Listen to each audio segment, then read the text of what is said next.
taux d'absentéisme en France, à l'aune du baromètre, du 6e baromètre qu'on a sorti, qui met en relief les chiffres de 2013, puisque celui de 2014 va sortir en septembre, fait apparaître un taux d'absentéisme de 4,26. En moyenne, ça correspond à une quinzaine de jours par salarié. Et on avait aussi chiffré l'impact financier à presque 9 milliards, l'impact minimal à presque 9 milliards d'euros.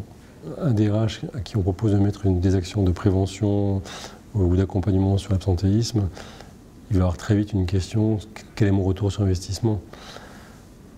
Aujourd'hui, on est capable de dire qu'1 euro investi va produire sous un cycle court de 1 an et demi 2 euros, avoir un retour de 2,20 euros.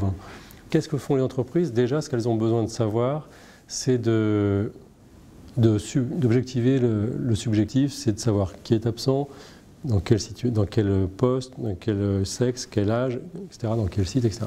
Ça permet déjà d'avoir une première visibilité. Après, une fois qu'elle a ces premières données-là, il faut qu'elle fasse de l'absence un événement. C'est-à-dire que ça ne doit pas être banalisé.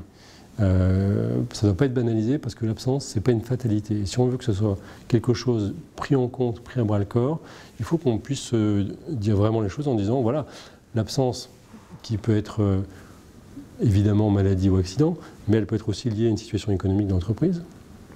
Elle peut être aussi liée à une communication désastreuse de l'entreprise.